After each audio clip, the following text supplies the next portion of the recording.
Qué gusto saludarte, querido Arnulfo Rodríguez, director de análisis de Banco Multiva. ¿Qué tal, amigo? ¿Cómo te va? ¿Qué tal, David? Buenas noches. ¿Todo bien? Qué gusto saludarte. Oye, antes de ir al tema que con tanto cariño preparaste, déjame hacerte una pregunta. Claro que sí. ¿Cómo leer el crecimiento del PIB? Como una buena noticia que lo es, y como una noticia también un poco sorprendente, porque los datos oportunos indicaban cierta desaceleración, sobre todo del sector servicios. Entonces, pues se sabía que íbamos a crecer sobre el 3%, a lo mejor un poquito abajo, pero resultó que no, que el crecimiento salió reforzado y básicamente fue por la parte manufacturera, con algún crecimiento de las exportaciones, me imagino, y un gran desempeño de las actividades primarias, o sea, las agropecuarias, aunque estas pesan poquito en el PIB. Pero todavía estamos muy lejos de recuperarnos de la pandemia, ¿no? Según el indicador que sigas, si lo vemos como valor de la producción en el índice global de actividad económica, ya prácticamente estamos allí, ya alcanzamos el mismo valor de la producción. Ya si vemos el PIB per cápita, bueno, pues no se nos ha rezagado, y si vemos la inversión, pues todavía estamos muy lejos. Pero yo te diría, en valor de la producción y con el buen año que tuvimos en 2022, sí prácticamente ya estamos en niveles similares a los de antes de la pandemia. Pero no ha crecido, ha crecido la población y no ha crecido la economía y eso es una mala suma, ¿no? Efectivamente, ahí sí en el PIB per cápita no nos hemos logrado recuperar. Como se mide en dólares, nos va a ayudar la apreciación que el peso ha tenido en este primer mes del año. Pero en verdad hay un rezago, porque aunque estemos alcanzando el mismo valor de la producción, quiere decir que perdimos 3 años. Estaríamos arriba, ¿qué te gusta? Un 6, un 8%, si hubiéramos tenido un crecimiento normal. Y no, nos caímos, recuperamos lentamente y apenas tenemos el mismo valor de la producción, deberíamos estar mucho más arriba. Y el crecimiento del PIB por medio anual es verdaderamente bajo, ¿no?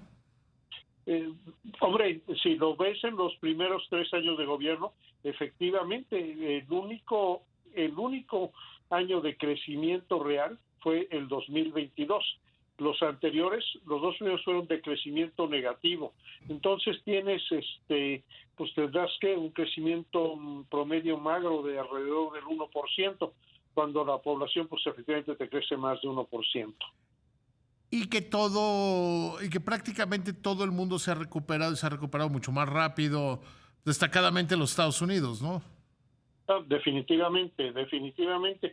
Tiene una contrapartida, las finanzas públicas no se deterioraron, el gobierno acaba de dar muy buenas cuentas, incluso una reducción de la deuda como porcentaje del PIB que bajó de 50%, pero la contrapartida de eso es que al no dar los estímulos, el daño al aparato productivo fue más fuerte durante la pandemia y hemos tardado más tiempo en salir a la superficie, podemos ponerlo así. Hoy le decía a alguien de la Secretaría de Hacienda que son muy buenos números, pero son números neoliberales, digamos, ¿no?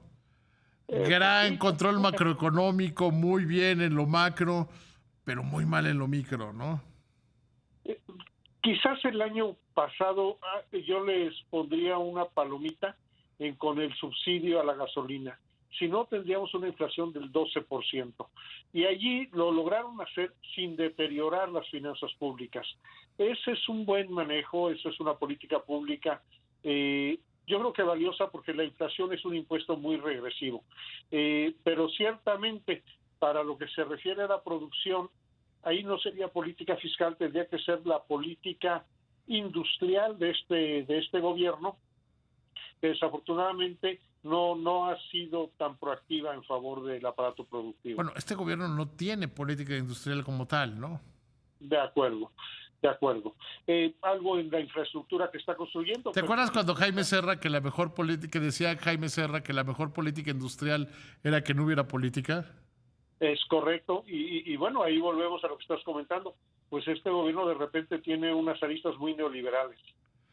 De repente este gobierno, en términos generales, bien, pero sí de repente le sale neoliberal. Oye, ¿cómo leer las señales de la Fed? ¿Cómo leer lo que debemos esperar con la decisión de mañana de la Fed? Mira, yo creo que hay tres escenarios. El escenario que está esperando el mercado es un incremento de solo un cuarto de punto porcentual, o sea, pasar de 4.50 a 4.75 y anunciar que probablemente ya termine o en la siguiente reunión termine el incremento con un máximo de 5. Eso generaría una ola de optimismo en los Estados Unidos y es factible porque la inflación ya bajó de 7, anda en 6,5%. En junio estábamos en 9.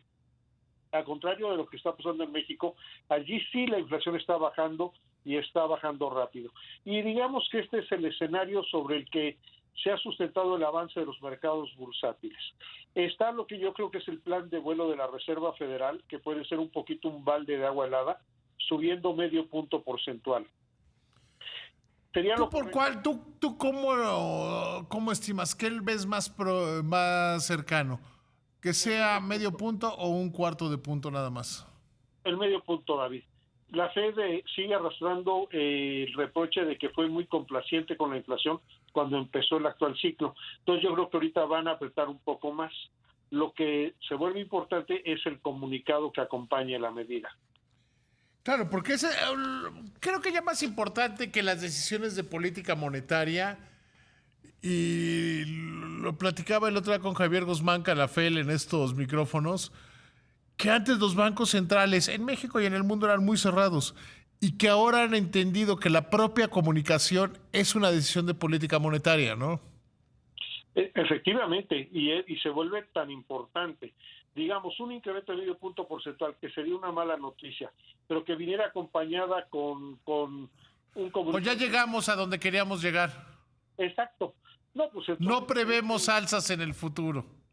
correcto. Entonces prevalecería el optimismo del mercado como si incluso más que si solo subieran un cuarto y dijeran que van a seguir subiendo. Para mí lo más relevante mañana será el comunicado de prensa de la Reserva Federal. Y si vemos los datos, el fuerte descenso en la inflación, que la propia Reserva Federal ha dicho que reconoce el efecto acumulativo de su política, cabe la posibilidad de esperar un comunicado palomita, le llaman ellos, porque las palomas vuelan bajo en lugar de halcón que vuela alto. Un comunicado palomita que nos podría continuar dando un auge bursátil en los Estados Unidos, también en México, y tenemos, finaliza enero con un gran avance en los mercados accionarios. ¿Qué está pasando en los mercados accionarios? ¿Qué está pasando? Porque este enero fue buenísimo para el mercado de valores mexicano. Sí, la señal de integración, de mayor integración económica que surgió de la Cumbre de las Américas, con anuncios concretos en materia de integración de un comité de planeación, de un cinturón verde destinado a la producción de automóviles eléctricos, de traerse la producción de semiconductores al norte de México, son cosas de largo plazo, son cosas que no suceden en el mes, pero los precios de las acciones descuentan eso. Y sobre todo el cambio de discurso. En 2016 teníamos un sujeto en campaña amenazando con destruir el Tratado de Libre Comercio, poner un muro en la frontera. Hoy el discurso es el contrario y las perspectivas de crecimiento son muy buenas. Creo que eso, más los buenos reportes, porque fue extraordinario, ya terminaron de reportar los bancos que cotizan en bolsa y todos tuvieron crecimientos de 2 dígitos en el avance bursátil. Oye, y a ver, ¿y qué esperar para las tasas de interés en México? ¿Qué esperas de la Reserva Federal? La Reserva Federal sería medio punto, llegaría a 5 y probablemente deje entrever que subirá un cuarto de punto más y ahí termina. Banco de México, como mínimo, tiene que replicar lo que haga la Fed, porque a diferencia de Estados Unidos, en México no está bajando la inflación. El último dato, la primera quincena de enero, rebotó después de 3 quincenas a la baja. La inflación subyacente no baja. Son indicadores que te dejan claro que se tiene que hacer más trabajo para controlar la inflación. Hasta ahora el trabajo ha venido curiosamente, más de la Secretaría de Hacienda, subsidio a la gasolina, por ejemplo, que de la propia política monetaria. Creo que el Banco Central de México tiene que ser menos complaciente y en ese sentido podríamos empezar a considerar tasas del 11.50 o incluso hasta del 12% en este año. Querido amigo, siempre un gusto platicar contigo. Ya me voy, pero nos vemos al rato con el gran Ciro Gómez Leiva. Invierte en megatendencias tecnológicas. Fondo MB Fang Más presentó.